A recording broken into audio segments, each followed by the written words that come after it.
maybe a good omen for the NCAA is they're actually getting something right.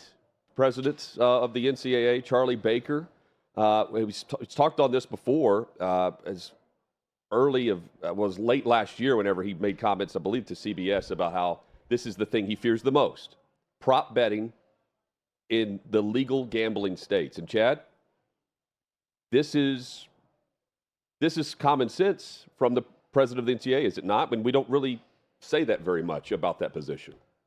They need to have a big old dry erase board in NCAA headquarters in Indianapolis. They need to put on two sides of that dry erase board at the top. Battles we fight, battles we leave alone. Big line down the middle. Battles we fight versus battles we leave alone. Battles we leave alone, going after the University of Tennessee for NIL money when there were no stipulations on it. That's a battle you don't fight, a battle that you've lost. Battles we don't fight. How many cookie cakes and decorations are up in a hotel room of a recruit as they're on campus? That's Barbecues. A battle we don't need to worry about. Another battle we don't fight. Bruce Pearl lying about a barbecue when he was at Tennessee.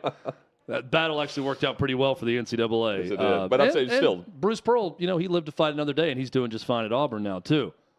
Battles to fight where you're the righteous, I'm trying to think of the right word here, combatant in this battle would be going after prop betting in college sports. I applaud Charlie Baker. What he's saying here is the correct thing. We talked a lot yesterday about integrity in sport and how important it is. If you're watching an athletic contest, the number one thing you want to know is that it's on the up and up, that everyone is doing their best. It's the Hippocratic oath of sports. Do no harm. We want players who are giving their all trying to win the game. We want coaches who are doing their job to the best of their ability. We want officials, even when they mess up, and everyone's going to mess up, doing the best job that they can possibly do over the course of a sporting event. What we don't want are prop bets in college sports and these enticing offers from people that are meddling in the sport to try to make money off of it. So I'm with Charlie Baker on this. Hey, point spreads, over, under, point shaving has been a thing for a while. They'll probably continue to be a thing. But when you give more opportunity to bring dirty money into the game, to try to influence one player to score fewer points or do something, check out of a game because of injury, whatever it may be, similar situation we're seeing with Jonte Porter in the NBA. If you can eliminate that from college sports, where, contrary to popular belief, they're not professional athletes yet, so a lot of these guys and gals aren't making a ton of money, but here's a chance to make a lot of money through a gambler. If you can eliminate that temptation, I'm all for it. And so I'm with Charlie Baker on this, and I like what he's doing and what he's saying. Also, it eliminates so many ways to violate the NCAA betting policy if you're a player, right? Think about Iowa, the state of Iowa, and their investigation, for instance. You had Kayshon Boutte, wide receiver at LSU, who bet on through an alias, was suspended for the bowl game, I believe, for LSU before going pro. Other aspects of this, layers to it, that I think are a part of this as well, Chad, are the implied, "Oh, you screwed me over tonight, man," from the fan. The average fan, whether you're going after 18 to 22-year-olds, about the props that the fan may have made on that game. Hearing from J.B. Bickerstaff, the coach of the Cleveland Cavaliers, who says that he and his family have been threatened by gamblers. You have Indiana Pacers guard, Tyrese Halliburton, says he feels like a prop whenever he hears from fans at games now. I get that when they're not even a part of trying to do anything improper. They're still hearing more about, not the spread, but the over-under for how many minutes you may play. And that's the way it can infiltrate in a massive way the outcome of the game itself without really caring about who wins or loses whenever the buzzer sounds. I get it. Now, there are states who have already banned this. Ohio, Maryland, Massachusetts, Oregon, those four at least have already banned this. And, of course, Charlie Baker, the former governor of Massachusetts. There are 34 other legalized states across the country. Some don't allow in-state prop betting. So if you're college, your favorite team, we'll use Tennessee, for instance, since we're sitting here in Nashville, there's no prop betting in this scenario if the state had banned that. But you could do it outside of the state that you're currently betting from. Connecticut and Illinois are two to reference. They don't allow that for in-state. But when he says in November in the interview, this is what I'm most concerned about, I get it, especially considering that they're making, not making, as far as bets are concerned, $2.7 billion is the estimate that Americans will wager on both tournaments, the men's and women's basketball tournament this year. $2.7 billion.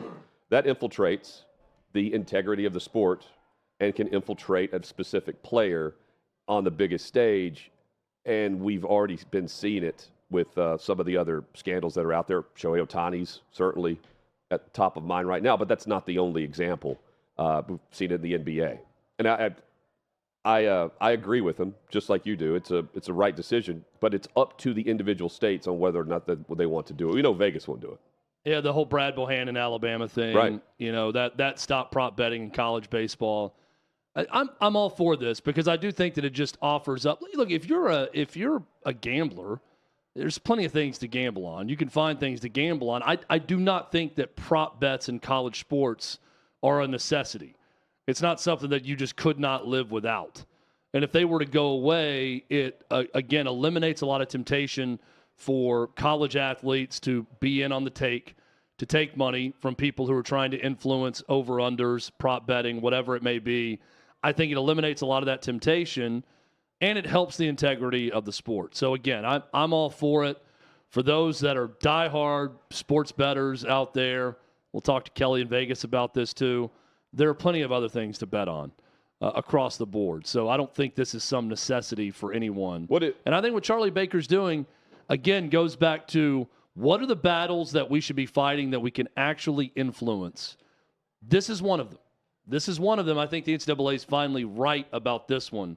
And I stand behind the NCAA for once on this. It's so easy to manipulate that, you know, the over-under. If you're checking out because you have an illness or you don't tweak a knee or whatever for the over-under minutes played. Now, I don't see that prop, for instance. Like in the NBA, I don't see that in the tournament. What's your favorite prop to play? I'm fascinated with the race to 10, the race to 15, race to 20. Yeah, those are fun. I love those. Race to 5. A number of race to 5. Which team scores 10 points first? There are others, but that's the one that I like. Now, would you consider what is considered a prop bet? Is an over/under a prop? Well, I think what they're talking about here, if it's anything but the spread, is that what he's saying? It's more player props. Yeah, specific player props. I think it's about points over/under, and in college basketball, normally you only see a player over/under for points, not minutes. That's what they don't want. They don't want any player props that you could go influence a specific player that's even outside of throwing the entire game. Like in the NBA Finals. Like Jonte Porter. You could bet on assists, rebounds. Jonte Porter's the example. The guy took money, it looks like, to step out of the game with an eye injury and an illness. And in doing so, he guaranteed whoever bet big on the under won. And DraftKings was saying that was the biggest win of the evening on any player prop. And also, how easy would it be? And he barely played. If you had, let's say, an early season college basketball game where you got a team favored by 30, a bigger team, and you got a starter on that team that's included in player prop somewhere, to get to that player and say, I'll give you $50,000 if you don't score 17.5 points in this game, or whatever the number is that they have. Your team's going to win. Just don't be as aggressive offensively. If you need to check out early, hey, my ankle feels a little wobbly, or whatever, you can do that to get out of the game. You want to eliminate that temptation wherever you can. And this would be a big part of eliminating some of that temptation. Well, and I bet I can't even find it right now, right? They haven't released them yet for the Sweet 16. I talked to someone but I'm just trying to see what's though, available. And everyone's going to come back with, well, there's other ways to gamble, this and that. I don't know many people who gamble on the black market anymore. No. I knew plenty of people before online sports gambling was legal. Country Club Bookie. Right, that everyone, they had their bookie they'd call up and they'd give bets to. So I just don't know. I mean, the story we're about to get into shows you that it still does go on. especially in states where it's not legal right now. But for the most part, I don't think that's as big of an issue anymore. So I'm looking at just maybe I'm naive. Some games tonight. Right now, the only props are just team totals available. Are there player props? No. They don't have any player props on Seattle and High Point. We can't bet that Bummer. right now. I was really looking to get on. Yeah, on I was just seeing High whether it was offered for players. Shohei Ohtani and his reps. These are supposed to be the professionals. Not even the law team, the attorneys. They're one thing, but they had an unnamed crisis management expert that put Ipe Michihara in front of ESPN for 90 minutes, for instance. And then, of course, that was recanted.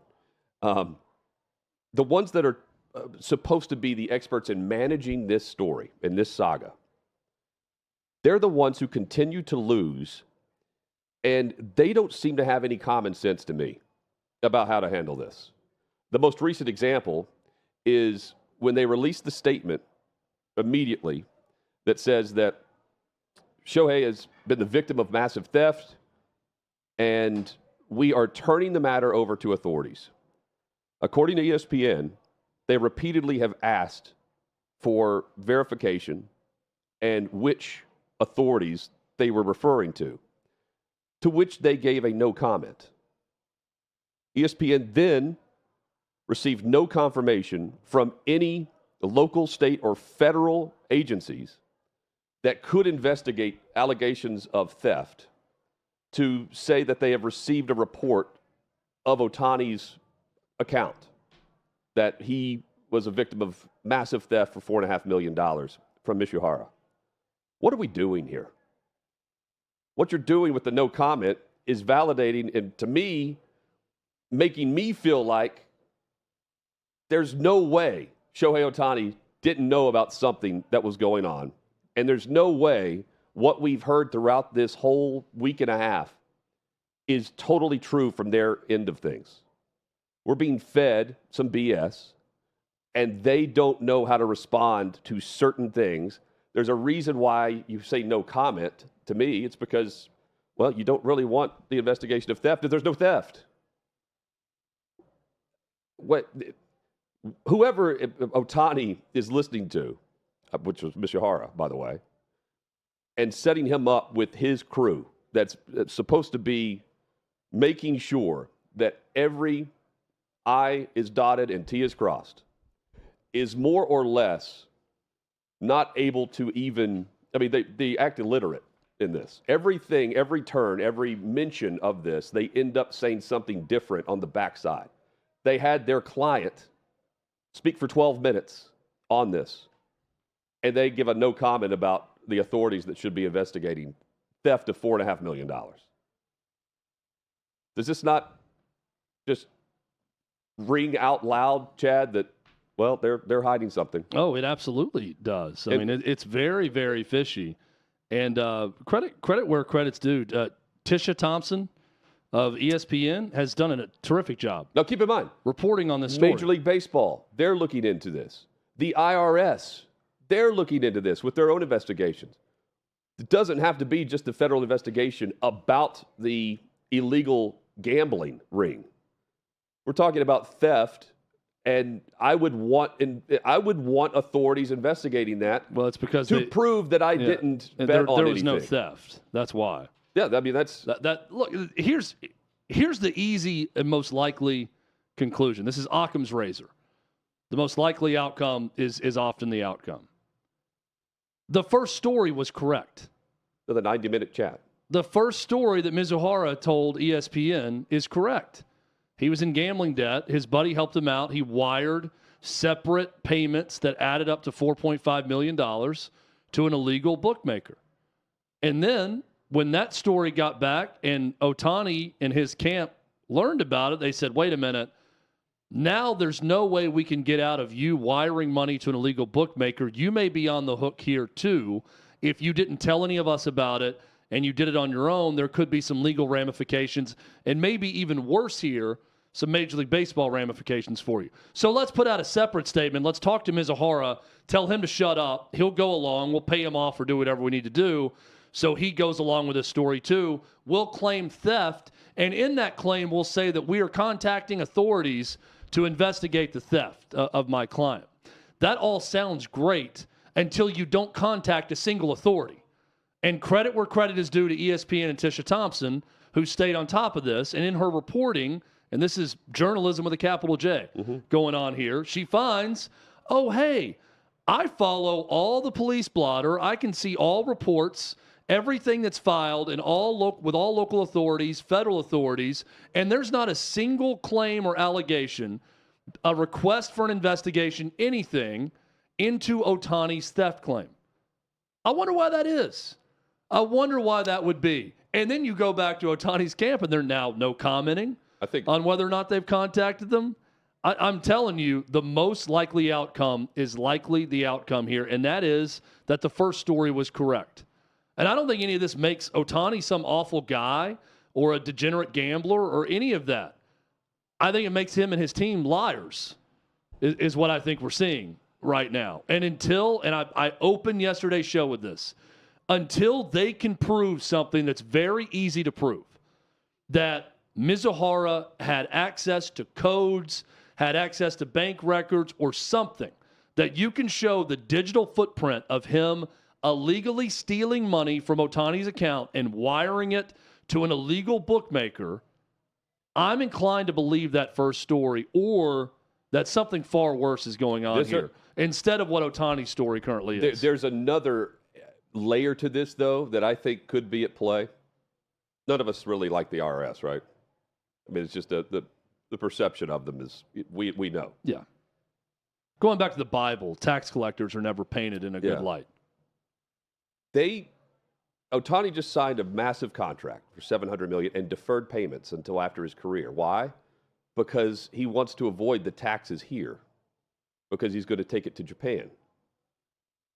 You don't think the IRS knows this? Yeah. And the IRS is investigating this case. They have confirmed that they're looking into the Matthew Boyer investigation with Mizuhara. But they did not confirm, they declined when they were specifically asked if they're looking into this theft allegation. But you better believe they are if they're investigating the Mizuhara case, because it's linked only through that account that we know of, the Ohtani account. On the other side of it is this other federal money laundering scandal that is being investigated by the feds. And that has ties to another bookmaker, and Yasiel Puig, who also played for the Dodgers. There's a lot of going on here in the state of California, too, because, I mean, Ohtani this would have been taking place while he's with the Angels. So I don't want to pin it on the Los Angeles Dodgers just because he just signed with L.A., but that contract certainly plays a factor, I would guess, because you defer the payments. We've never seen anything like this, and the deferred payments help him tax-wise down the line. Yeah, well, it's the Dodgers that'll face the problems with this, not the Angels, even if all the legal stuff happened while he was with the Angels. But I'm saying, like, as far as, like, who knew, who didn't, how did how did the team not know? I understand that question, but the team would be the Angels. I don't care about the Dodgers or the Angels part of this, honestly. But I'm saying, like, I mentioned that the Dodgers gave him this contract with the deferred payments. But again, like, it's the fact the IRS is there is also intriguing to me. Is there a language barrier happening here, or is it a cultural barrier? As someone right now who's simultaneously watching Tokyo Vice and Shogun, could be both. I feel like I know a lot about Japanese culture, Hutton, and I can tell you that honor is very important to the Japanese. And I feel like it's something about not challenging one's honor. If you say something in America, you say something, and immediately people are going to question it and look into it and second guess you and doubt what you're saying. Maybe in Japan, if Shohei Ohtani says something, everyone just believes it and doesn't look into it more and doesn't expect them to go to the authorities. I don't know. I'm okay with what Shohei Ohtani has said. It's not a language barrier or a cultural barrier when it comes to these attorneys or the spokesperson that continue. I mean, originally it was, he wired the money from his account to help out his friend. And then right after that, this is from the spokesperson for Ohtani. And then they also, they walk that back. And Yeah, and attorney we said can't. but even from those speaking on behalf of him to reporters, they're not even getting this straight. And there's no cross-examination, and that falls on Ohtani and his camp too, because so far he's released a statement without questions from the press, because that's one of the first questions. Why the first statement? Why the backtrack? Is Mizuhara just lying about everything he said the first time? There's a lot of follow-up questions that need to be asked right now, but it's not going to be asked. Why? Because Ohtani's not allowing people to ask him questions. So, again, we were robbed, and we're going to turn this over to the authorities without turning it over to the authorities. Or confirming that you did. Maybe that's a very Japanese ideal, that if we just say this, everyone's going to believe us. But that was the and attorney. not follow up on it. That was the law firm in California, though, that is saying that. It's not the Japanese culture that's saying that. But if Ohtani's telling them to say that, they work for Ohtani. So I don't know why they wouldn't then be turning it over, or at least commenting on it. It's strange. Yeah, I mean, and they're the ones screwing it up. Just from the PR angle is just so common sense dumb with this. Speaking of just Major League Baseball, they have a pretty good contract right now with ESPN that runs through 2028. But with all the money invested in football moving forward by the four-letter network, they have an opt-out with their MLB contract, Chad, that would take place next season, where they are looking to get more out of their deal than what they currently have when they're spending over $500 million annually. $540 million, I believe, is the annual rights fee for what ESPN's getting. And with the trends and the new direction of we're going all in on football, $2.7 billion to the NFL for what was 25 games, I believe, broadcasts for ESPN, paired with the fact that they have the NBA and where they've actually put their direction and their focus. Where does MLB come into play for ESPN moving forward? It's on this direct-to-consumer app that they're building, that they want. And 2025 is when we have been told by the execs there that they want to have this up and running, the direct-to-consumer app. They want, as a part of this, it seems like, when they opt out, to have more local rights to the broadcasts. And that's where the direct-to-consumer app would come in, where they would have the rights to your favorite baseball team, some of them, and they could go and take that game and then move it around on their online platform. Because remember growing up when Sunday Night Baseball was something awesome, also paired with the steroid era, which I loved. Yeah. Syringes. Syringes. The clean and the clear. Who was the guy? I'm hearing the voice right now, and I'm seeing him, and I cannot Pedro remember Gomez? his name. No, the bald guy who called the games on Sunday Night Baseball. He's the Giants play-by-play guy, I think, to this day. He's very old. Still there? Something Anderson, maybe? I'll find it, and I'll let you know. Not Carl Ravitch. Carl Ravitch is the current guy. It was the guy before him. I can hear his voice, and it's spectacular. Continue on. I'll find it. Okay, because I'm thinking to myself, this all changed whenever they got the Monday Night Football deal and the money invested there. And that's whenever that is their main property. It's not Sunday Night Baseball or the Wednesday night doubleheader. But they want to spread the wealth around for these different leagues that they will have the rights to. And it was John Miller. John Miller, thank you. Yeah, and they want and he was great or is great. I was thinking John Anderson. That's a different guy, country singer. Yeah, John Flanderson. Miller. Yeah. They roll Seminole win. They want. Someone's going to want to cancel. This is about the app, right? Oh yeah, it's about the app. When I saw local rights, I'm thinking they can't cut out of ESPN programming now to your locally scheduled game that we're going to go to in certain markets. It's all for the digital direct-to-consumer platform. And if you thought that you were annoyed, it doesn't sound like they want to pay more. They're saying we want more for our money. If you thought you were annoyed by ESPN's own internal promotional vehicle of overly promoting things like NBA or WNBA because they have all of it and they're going to be showing a lot of it, just you wait until they have only the Kansas City Royals and New York Mets and Los Angeles Dodgers, let's say, on the ESPN platform, and you're just getting an absurd amount of information about those teams, and they're going to be directing you where to watch on the ESPN direct-to-consumer app because they have every one of those games on their app, but not any more teams than that. That's going to get old quick.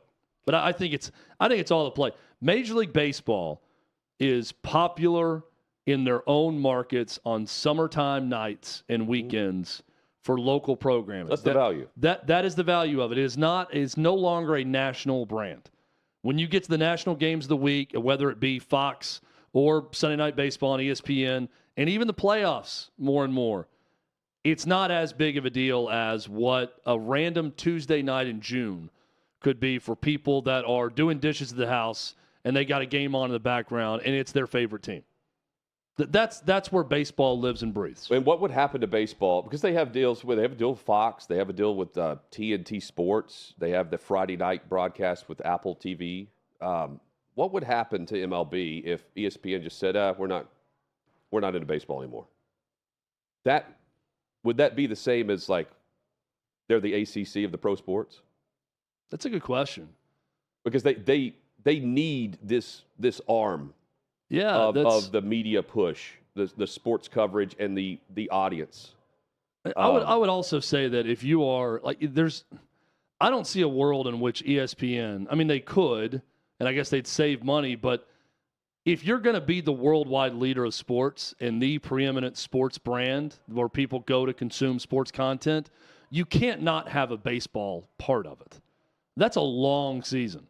And there's a window of time where baseball is it in the major sports. I mean, other than racing sports and things that are taking place in the weekend and golf, it's the Major League Baseball, a big chunk of the year. It's inventory. It gets you from basketball to fall. You're right. And football, that's a lot of inventory and a lot of talk on SportsCenter, on Baseball Tonight, if that continues or not. All these shows are going to be talking a lot about those baseball stories. And a lot of those teams you got to have a baseball element if you're going to be the worldwide leader. Broadcast, and they want more inventory. They want more than just the access that they have now because they have all of these different branches they have to fill. All these different channels and streaming services that they have to fill. And they want subscriptions. Yeah. That's what they want your favorite team on that app so that you will go to that app and pay them. What I want as consumer, this is not what's best for the market. I understand this, and I know how monopolies work. But if you're just asking me, Chad Withrow, consumer of Major League Baseball, and how I want to watch my teams and maybe some other games, I'd really like for Apple, who's already in the business of it, already have Apple TV, or someone like that that's a big tech company to just come in and buy the rights to every local game. And you can go to Apple TV and you pay a set fee for the entire summer, and Hutton gets his Baltimore Orioles games. I can pay this fee and get my Atlanta Braves games. The new ownership, it's going to be good things for the Orioles. You can get your Red Sox games, your Royals games, your Rangers games, whatever it is. You go and you pay a fee for different packages. You buy that team through one service, and if you want more in that service of a national carrier or whatever, you do it all through one spot. That, to me, is what would be most convenient. Apple has the money to do this. Amazon has the money to do this if they want it. Now, I also understand the value of spreading it around and doing all that, but that's where I'd like to see it kind of transform into being something that is more consolidated. But that's not going to happen because everyone's going to want to get into the different rights for different teams. Kentucky basketball is not going to be transformed, at least not for next season, because John Calipari is going to return as head coach. This after meeting with athletic director at Kentucky, Mitch Barnhart, who confirmed last night, that they're bringing him back. In what was maybe the most, or the least, I should say, least energetic statement that you could have from an AD that's bringing back a coach for his 16th season. Doesn't sound like he's really happy about it, doing it, but the statement, very muted. The statement, it's very gray, like Dayton, Ohio. Yes, as we normally do it at the end of every season. Coach Calipari and I have had conversations about the direction of our men's basketball program, and I can confirm that he will return for his 16th season as our head coach. That's it. Now, audio we're going to play later in the show. Calipari's coaches show where it sounds like the Beatles, come together. We're going to come together. Unite the clans. Unite us. He's William Wallace in Braveheart. And almost doubles down on the fact that he's not really going to change his ways. I mean, I don't know what you're talking about in these meetings, but Matt Jones of Kentucky Sports Radio, his theory on this, and maybe it's more than a theory from what he's been told from the inside, is that Mitch Barnhart isn't going to be in that position like long term, like he's thinking about the end of his career, and that he and the powers at be they wanted the new AD to make the hire and not inherit a new coach. And Barnhart's lasting impression being firing John Calipari, bringing in a new head coach where the recruiting class is going with Calipari anywhere, and you're left with a mess, and it's blamed on you firing Calipari, even though I think 80% of the fan base right now would probably be happy today if they did. You agree? Yeah. A vast majority of the fan base wants him gone. Do you think the theory is it was much closer to we're going to fire him decision, and ultimately they decided, hey, if the exit plan for Barnhart, and again, this is just through KSR, the exit plan for Barnhart would be, hey, I want the new guy or a woman in the position to make that hire, not me as on my way out. I don't know, but it sounds like they were very close to firing. They saved $6 million on the buyout. I think it goes from 33 to 27 after this next year. So it may be a little bit of, we can give him another chance. There's another good recruiting class coming in. If it's a lame duck situation with Mitch Barnhart, which I have read also, that's very weird to me because Mitch Barnhart also has a boss at Kentucky, and it's the president of the university and the system. He answers to someone. He answers to a board also. It's all very odd, and the statement makes it even worse, where it's almost like Mitch Barnhart I wasn't thrilled with his plan. There's nothing about it that I'm doing jumping jacks over and getting excited and ready to go. He's just going to be the coach again next year, and then we'll reevaluate after next year. It feels like the whole situation's set up to fail. Barnhart, Calipari, it's like they're basically buying some time and letting that buyout go down $6 million next year for it to happen. Now, the other possibility is that you just get lucky with a bunch of super talented dudes that Kentucky's going to have again next year, and you finally get hot at the right time and go on that run, and then they're in the Final Four next year, and no one's thinking anything of it, and you made the right decision to bring John Calipari back. But this is 5 years now. 5 years and one NCAA tournament win. This is not just a season or two. Too. This is something deeper. Yeah. This is something rotting at the core of Kentucky basketball. And now that they're not making a move, I think the university and Mitch Barnhart, they're completely complicit in turning Kentucky basketball into something very regular. And this is an irregular program, and it should be. That's what the fans demand. That's what they want, and I don't blame them.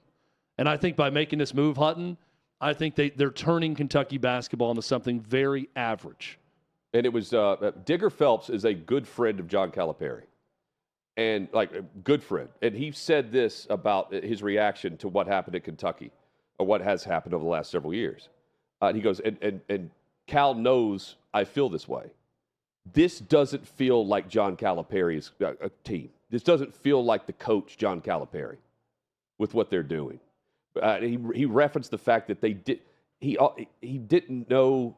He implied that his team didn't know that Oakland was going to play zone, and that's all they've been doing all year. You see what I'm saying? Yeah. But then Calipari on his radio show sounded enthusiastic, energetic. We're going to do this. The cheerleader trying to do it all over Whose again. fault is that? Going on Digger Phelps' comment, it doesn't look like John Calipari's team. That's Cal. Yeah, we've talked to. I remember talking to old Belmont coach, Hall of Famer. Burn out? I mean, again, old Belmont coach, Hall of Famer Rick Byrd always said this about good coaches. He said, you can tell the good coaches because you know them, you know what they want to do, and every single one of their teams play to the identity of their head coach. Mm-hmm. They play like their coach. And I remember him saying that, and it really stuck with me. So if Digger Phelps is right in saying that, then John Calipari's not doing a very good job being a head coach. And Cal said that post game, like he referenced it. And that's on him. Alludes, yes. Because there's a very simple cause and effect here. Why are the guys not playing to your personality, your style, the way you want them to play? Is it because you're bringing in a bunch of dudes every year that you're basically creating a glorified AAU team? Outside of, by the way, they had 2 senior starters on this team this year. They were led by Antonio Reeves, who's a super senior. But outside of that, if you're not building a culture and you're not having older guy turn it over to younger guy time and time again, and then that younger guy takes the torch and says, this is how we do things here. Or just using the portal. This is how we play. And then, but also going into the portal and not just identifying talent, but identifying personality and character traits you want. As a head coach, you are failing. Yep. So what Digger Phelps is saying to me is simple. John Calipari has failed. Yeah. He's failed as a head coach. Well, and look at just the expectations of that position. Absolutely, he's failed. Just in these last 5-year span, 5 or 6 year span. Yeah, they have no identity year to year. Their identity is they got NBA players. If I had to say their identity, it's, they might win this game because at any point they could just go one-on-one and start taking dudes, and suddenly they're winning the game. And thinking about, we played it earlier this week, the post-game interview right after the loss. Yeah, Evan Washburn's interview, yes, on CBS. That interview where he's pointing to the players, right? Yeah, we missed shots. Think about what he said at the podium. We played this on the show too.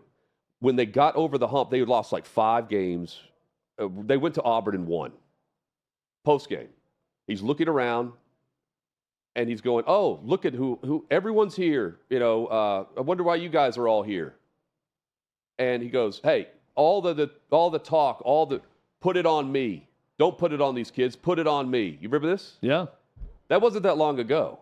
And he ends the tournament, exiting round 1, for a minute and a half talking about the players that didn't show up. Yeah. We just missed shots that we've been hitting all year. I don't know what happened. I think the young guys were afraid, tentative. They were anxious. Yeah. I mean, that's kind of Calipari's MO. And then later we're going to have the audio of what he said on the show. And it's the exact opposite again. The exact opposite again. And you can set your watch to it in November, December, and January every year, where John Calipari will lose some disappointing games. And he will point to how young his team is, how they need to gel, how it'll take time for them to come together. Right. I need everyone to be patient. This is a new team. This is year after year after year. He has that built-in excuse because the way he builds his roster. Right. And guess what that roster is going to look like again next year. Exactly the same way it did this year. Yeah. Probably younger unless he goes into the portal and gets some veteran guys that, oh, by the way, haven't been in the program yet, that are going to be completely new to the program also. And Clay's about to join us. He also, this year, what was different, the Built for March slogan. Yeah.